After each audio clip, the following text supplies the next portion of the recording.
Welcome back to the channel. आज हम लोग फिर से एक नया टॉपिक्स को कवर करेंगे रिगार्डिंग शाफ्ट। आज हम लोग देखेंगे दोस्तों कि जो हमारा एग्जिस्टिंग शाफ्ट होता है, यानी कि जिस शाफ्ट में हम लोग कंटिन्यूसली ऑपरेशन कर रहे हो, जैसे आपका लोअरिंग ऑफ मेन और रेजिंग ऑफ मेन या मटेरियल, तो उस शाफ्ट को, उस एग्जिस्टिंग शाफ्ट को हम लोग कैसे वाइडनिंग कर सकते हैं। यानी कि उस शाफ्ट जो पहले से एक सपोज ये इतना चौड़ा शाफ्ट था, अब ये शाफ्ट में एक्चुअली आपका जो काम है वो चल ही रहा है, आपका ऑपरेशन आपका शाफ्ट से हो रहा है, यानी कि वो लोअरिंग ऑफ मेन और मटेरियल और raising of main and material ये काम हो रहा है। इस काम को बिना अफेक्ट किए हुए कैसे हम लोग इस शाफ्ट का जो चौड़ाई है उसको हम लोग इन्हेंस कर सकते हैं, यानी कि उस चौड़ाई को कैसे हम लोग ज़्यादा कर सकते हैं उसको समझेंगे। और कैसे जो हमारा एग्जिस्टिंग शाफ्ट है उसका जो डेप्थ है उसको हम लोग और भी ज़्यादा कर सकते हैं। तो मेनली आज हम लोग देखने वाले हैं widening and deepening of shaft के बारे में। तो इससे पहले यदि आप चैनल पर नए हैं तो मेक श्योर चैनल को सब्सक्राइब करें, और वीडियो अगर आपको इन्फॉर्मेटिव लगती है तो डेफिनेटली अपने दोस्तों के साथ शेयर भी करें। आप हमें इंस्टाग्राम में भी फॉलो कर सकते हैं और अपना क्यूरीज वहाँ पे आप हमें प्राइवेटली कर सकते हैं। नेक्स्ट बात करते हैं, अगर आपको ये पीडीएफ को डाउनलोड करना है तो आप हमारे टेलीग्राम में पे विजिट कर सकते हैं। चैनल के डिस्क्रिप्शन बॉक्स में दोनों का लिंक दिया हुआ है। आइए अब हम लोग समझते हैं वाइडनिंग ऑफ शाफ्ट के बारे में, उसके बाद फिर हम लोग नेक्स्ट प्रोसीड करेंगे डीपनिंग ऑफ शाफ्ट के बारे में। हम लोग नेक्स्ट अपने स्लाइड्स के ऊपर चलते हैं जहाँ पे हम लोग को समझना है deepening and widening of shaft के बारे में। तो इस सेक्शन में मैंने हालांकि कुछ इंट्रोडक्शन पार्ट लिख दिया हूँ ताकि आपको समझने में इजीली आसानी हो। दोस्तों, वाइडनिंग ऑफ शाफ्ट को हम लोग मेनली फिगर से के माध्यम से समझने का कोशिश करते हैं। आइए मैं आपको एक रफली डायग्राम के ऊपर लेके चलता हूँ और यहाँ से हम लोग समझने का कोशिश करते हैं। सपोज ये जो हमारा शाफ्ट आप देख रहे हो, ये शाफ्ट का जो विड्थ था वो आपका, सपोज हमारा ये शाफ्ट का जो विड्थ है वो 3 मीटर का है। अब इस शाफ्ट को हम लोग को चौड़ा करना है, तो हम लोग चौड़ा कैसे करेंगे? दोस्तों, वाइडनिंग ऑफ शाफ्ट करना बहुत ही ज़्यादा डिफ़िकल्ट ऑपरेशन है और यह बहुत ही कम होता है। Widening of shaft is a very difficult operation which is very rare. और अब हम लोग समझते हैं कि कैसे हम लोग without affecting the winding operation how we can proceed and we can widening the shaft. तो यहाँ पे आपने देखा कि ये जो शाफ्ट है वो मेरा एग्जिस्टिंग शाफ्ट था जिसका जो विड्थ था वो 3 मीटर था। अब इस शाफ्ट का हम लोग को जो विड्थ है उसको हम लोग को चौड़ा करना है और भी ज़्यादा। तो इस शाफ्ट में मेनली आपका जो काम है वो हो रहा है। तो इसमें हम लोग क्या करेंगे कि ये तो हमारा जो पोर्शन है वो तो हमारा सरफेस होगा। सरफेस में हम लोग को जितना चौड़ा करना है, सपोज हम लोग को 6 मीटर तक का जो शाफ्ट है उसका जो चौड़ाई है वो है करना है, तो हम लोग क्या करेंगे कि सरफेस में ही 6 जो आपका एग्जिस्टिंग शाफ्ट है उसके वहाँ से हम लोग जो मेज़रमेंट है वो कर लेंगे, और जहाँ तक हम लोग को शाफ्ट का चौड़ाई करना है वहाँ तक हम लोग उसका मेज़रमेंट ले लेंगे। इतना करने के बाद दोस्तों क्या करेंगे कि वहाँ से हम लोग उस सरफेस में खोदना शुरू कर देंगे। सपोज़ ये हमारा यहाँ तक हमारा 6 मीटर आता है, तो हम लोग इस सरफेस फीचर्स जो भी आपका होगा, जैसे आपका घास वगैरह, ये सब झाड़ी वगैरह, वो सबको पहले क्लीन कर लेंगे और वहाँ से हम लोग डिग करना शुरू करेंगे। और साथ ही साथ ये भी ध्यान देना है कि हम लोग को जो अपना जो शाफ्ट का विड्थ रखना है वो 6 मीटर रखना है, लेकिन हम लोग क्या करेंगे, एक क्लियरेंस छोड़ेंगे। क्लियरेंस आपका मेनली हम लोग 0.5 मीटर या 1 मीटर का छोड़ते हैं।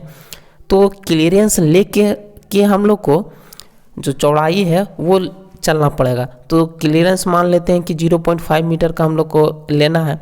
तो यहाँ पे हम लोग का जो शाफ्ट पहले से एग्जिस्टिंग था उसका जो विड्थ था वो 3 मीटर था। अब हम लोग को करना कितना है, 6.5 मीटर का अब हम लोग को शाफ्ट का विड्थ को करना है। तब क्या करेंगे इसको समझिए।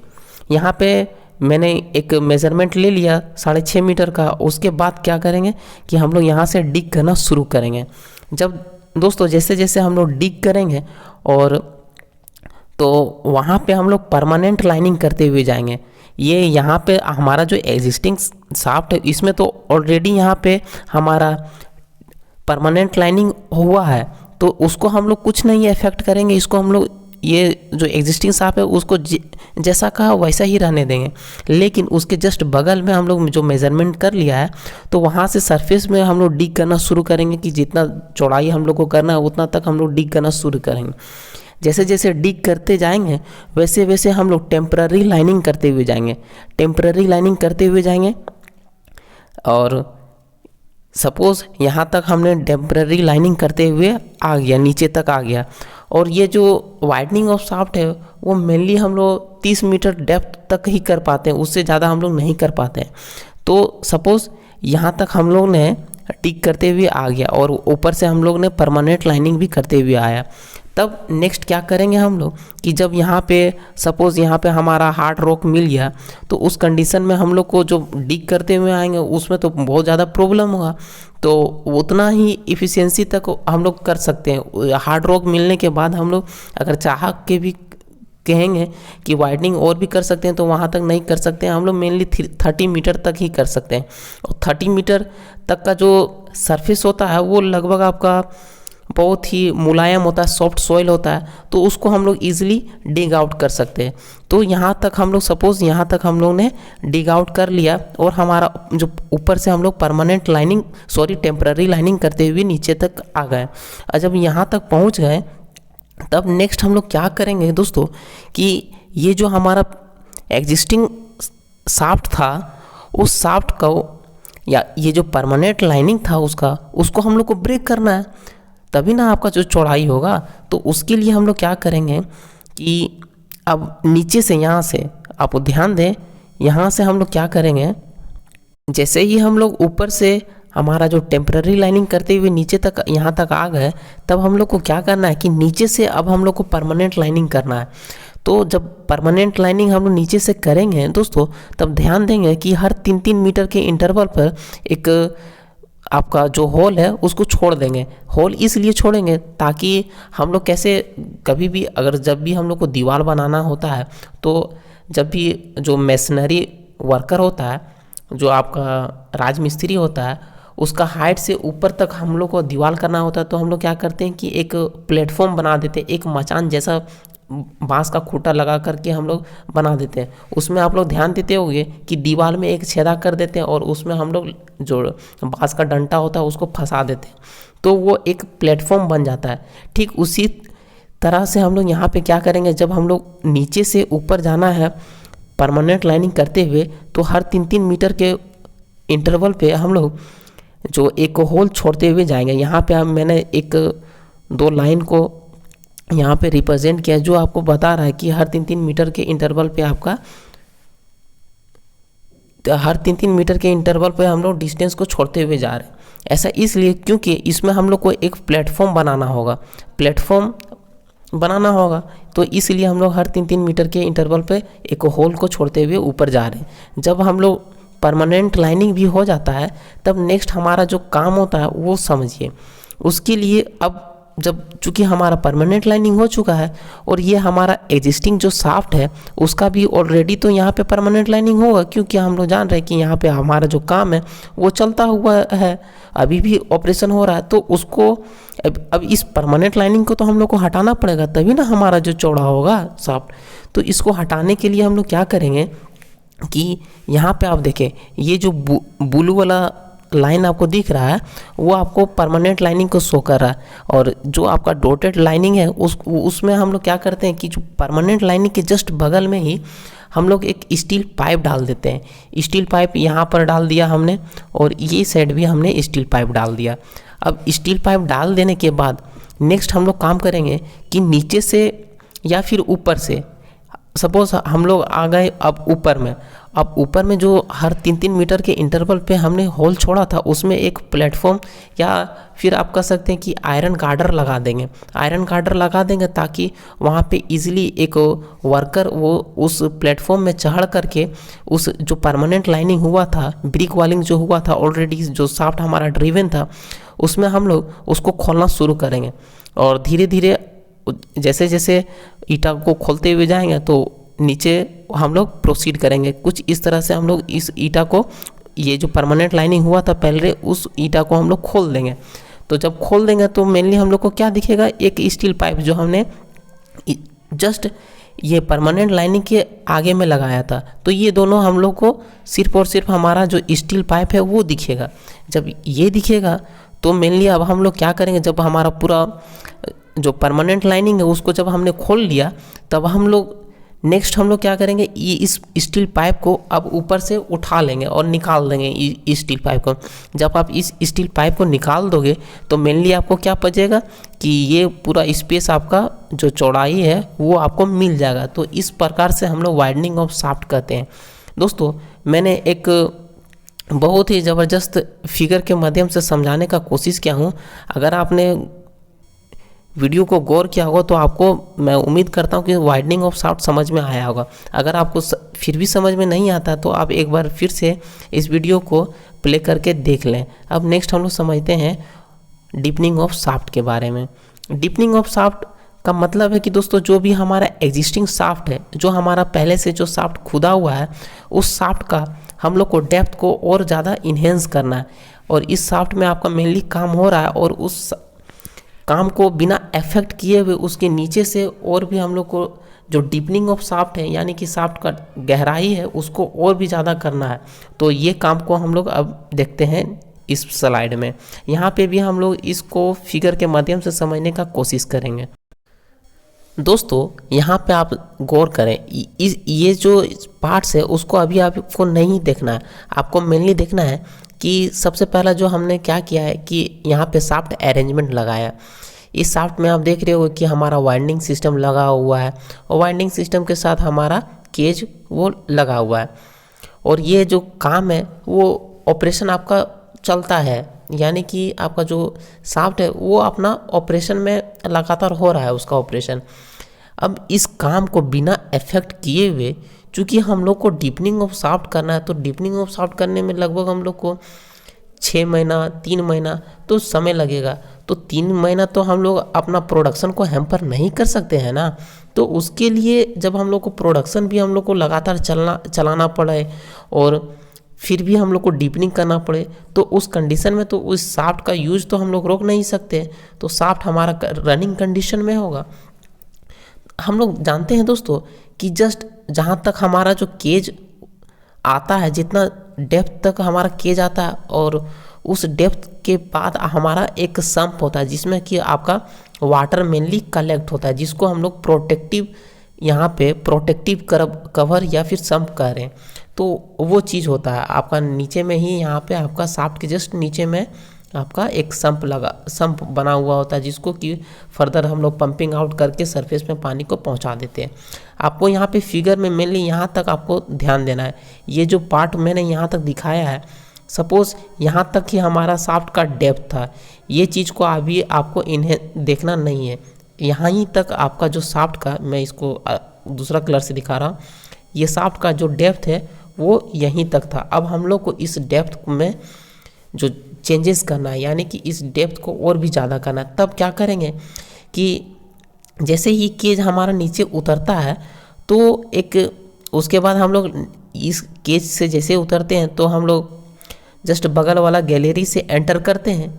तो और यहाँ पे हमारा सपोज़ इस गैलरी में, यहाँ पे इधर हमारा कुछ गैलरी चल रहा है और यहाँ पे हमारा प्रोडक्शन हो रहा है, या फिर आप कह लीजिए कि यहाँ से हमारा प्रोडक्शन मेनली हो रहा है। लेकिन अब हम लोग को क्या करना है कि इसी गैलरी से, ये जो आप देख रहे हैं, इस गैलरी से ही हम लोग को एक स्टेपल पिट बनाना है। स्टेपल पिट का मतलब क्या होता है, the vertical shaft connecting to roadways. तो यहाँ पे आपका जो वर्टिकल शाफ्ट है, या फिर आप कह लीजिए ये स्टेपल पिट बनाना है। स्टेपल पिट बनाने के लिए हम लोग यहाँ पे एक वाइंडिंग सिस्टम को लगा देंगे, एक छोटा सा वाइंडिंग सिस्टम को लगाएंगे, ताकि जो भी मटेरियल को हम लोग यहाँ से जब गड्ढा करेंगे तो क्या होगा कि मटेरियल को भी तो हम लोग को ऊपर उठाना पड़ेगा। तो उसके लिए हम लोग एक वाइंडिंग सिस्टम को यहाँ पे लगा देंगे छोटा मोटा, जो कि जैसे जैसे हमारा डेप्थ नीचे बढ़ता जाएगा वैसे वैसे ये मटेरियल को और मेन मटेरियल को उठाने और ऊपर उठाने और नीचे करने का काम करेगा ये वाइंडिंग सिस्टम। तो यहाँ तक हमने एक सपोज यहाँ तक हमने स्टेपल पिट बना लिया। जब स्टेपल पिट बन जाएगा तो फिर हम लोग नेक्स्ट हम लोग को क्या करना है कि स्टेपल पिट बनने के बाद इधर हम लोग को जो शाफ्ट का सेंटर है वहाँ तक पहुँचना है। तो उस शाफ्ट का सेंटर तक पहुँचने के लिए एक हम लोग ने बीच में यहाँ पे आप देखो तो फिगर में मैंने एक होली सिस्टम को यहाँ पे ऐसे लाइनिंग करके ये दिखाया, तो वो उसको आप देखें कि वो आपका होली सिस्टम वहाँ पे बैठा दिया गया है। अब चूँकि हम लोग को सेंटर भी मेंटेन करना है, क्योंकि अगर शाफ्ट का सेंटर हम लोग को चेंज होगा तो बहुत ही ज़्यादा हम लोग को डिफ़िकल्ट होगा और हमारा जो शाफ्ट जो होगा वो वर्टिकल नहीं होगा और हम लोग को एनी हाउ वर्टिकल शाफ्ट ही करना है। तो उस लिए उस कंडीशन में जो यहाँ पे आपका जो शाफ्ट का जो कोऑर्डिनेट था उसको हम लोग को नीचे लेके आना पड़ेगा। उसके लिए तो हम लोग ये तो कोरिलेशन सर्वे करके हम लोग नीचे ला सकते हैं। तो यहाँ से हम लोग कोरिलेशन करते हुए यहाँ तक पहुँच गए। यहाँ तक हम लोग ने शाफ्ट का जो सेंटर है वो यहाँ तक लेते आया। जब शाफ्ट का सेंटर को हमने यहाँ तक लेते आया कोरिलेशन सर्वे की हेल्प से, तब नेक्स्ट हम लोग जो शाफ्ट का यहाँ तक हमने जो गैलरी तक पहुँचा, अब उस गैलरी में एक मार्किंग कर देंगे तभी ना हम लोग को सेंटर लाइन इसका पता चलेगा कि हम लोग को इसी सेंटर में गड्ढा करना है, डिग करना है, तभी ना हमारा डिपनिंग होगा। तो उसके लिए हमने यहाँ पे जो प्रोटेक्टिव कवर बनाया था उस प्रोटेक्टिव कवर में ही एक मार्किंग कर देंगे ताकि हम लोग को सेंटर लाइन का पता चलते रहे और उसी सेंटर लाइन के कंडीशन में उस सेंटर लाइन के ही रिस्पेक्ट से हम लोग को डीपनिंग करना है। तब यहाँ तक हमने समझ लिया कि कहाँ तक हमने कोरिलेशन सर्वे करके ऊपर वाला जो सेंटर लाइन था उसको हमने नीचे तक ले आया। जब नीचे तक लेने आने के बाद हम लोग फिर से एक यहाँ पे शाफ्ट अरेंजमेंट छोटा सा वाइंडिंग सिस्टम को यहाँ पे इस पोर्शन में देखें तो मैंने यहाँ पे एक छोटा सा वाइंडिंग सिस्टम को लगाया है। और इस वाइंडिंग सिस्टम के चूँकि यहाँ पे आपका ये प्रोटेक्टिव कवर के ऊपर में आपका कंटिन्यूसली काम हो रहा है, अब नीचे में हम लोग को शाफ्ट का खुदाई करना है तो उस लिए और ऊपर का जो ये शाफ्ट का जो सेंटर लाइन था उसको भी हमने नीचे में इस्टेब्लिश कर दिया है। तब नेक्स्ट हमारा काम होगा कि इस यहाँ पे हम लोग को डीपनिंग करना है, उस शाफ्ट का गहराई को और भी ज़्यादा इन्हेंस करना है। तब क्या करेंगे हम लोग मेनली ड्रिलिंग ब्लास्टिंग से हमारा जो with respect of centre line के रिस्पेक्ट से हम लोग ड्रिलिंग ब्लास्टिंग करेंगे और वहाँ से हम लोग धीरे धीरे नीचे की ओर बढ़ेंगे। और जब नीचे बढ़ेंगे तो जाहिर सी बात है यहाँ का जो मटेरियल होगा उसको तो हम लोग को ऊपर ले जाना पड़ेगा। उसके लिए हमने यहाँ पे एक वाइंडिंग सिस्टम को लगा दिया है ताकि हमारा जो मेन एंड मटेरियल है वो इस केज की हेल्प से यहाँ तक ये जो गैलरी है वो वहाँ तक पहुँचे। जब यहाँ तक इस गैलरी तक पहुँचेगा तो यहाँ पे होले सिस्टम बैठा दिया गया और जो इस मटेरियल को यहाँ से ऊपर तक ले आएगा। जब यहाँ तक ले आएगा तो ये हमारा शाफ्ट कंटिन्यूसली रनिंग पोजीशन में वो शाफ्ट के माध्यम से वो जो आपका डेब्रीज है, जो भी कोल कटिंग या फिर जो भी मटेरियल था, जो अनवांटेड मटेरियल था, उसको वो ऊपर लेके जा सकता है। तो यहाँ तक आपने समझा कि हम लोगों ने ड्रिलिंग ब्लास्टिंग करके नीचे डेप्थ तक आ गया और यहाँ पे हमारा कोल सीम है तो यहाँ तक हम लोगों ने डिग आउट कर लिया। जब ये सारा अरेंजमेंट हम लोग ने कर लिया और हमारा जितना डेप्थ हम लोग को रिक्वायर था उतना डेप्थ तक हम लोग पहुँच गए, तो नेक्स्ट अब हमारा तो इस शाफ्ट का अब ऑपरेशन को हम लोग को रोकना पड़ेगा और इस प्रोटेक्टिव कवर को हटाना पड़ेगा। इस प्रोटेक्टिव कवर को हम लोग हटा देंगे।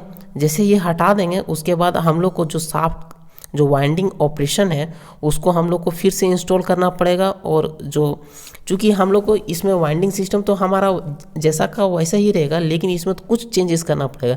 जैसे हम लोग को जो रोप है उसको और भी ज़्यादा बड़ा कर देना पड़ेगा, क्योंकि आपका जो शाफ्ट का जो डेप्थ था वो ज़्यादा हो गया, उस कारण से आपको रोप का भी जो लेंथ है उसको आपको ज़्यादा करना पड़ेगा।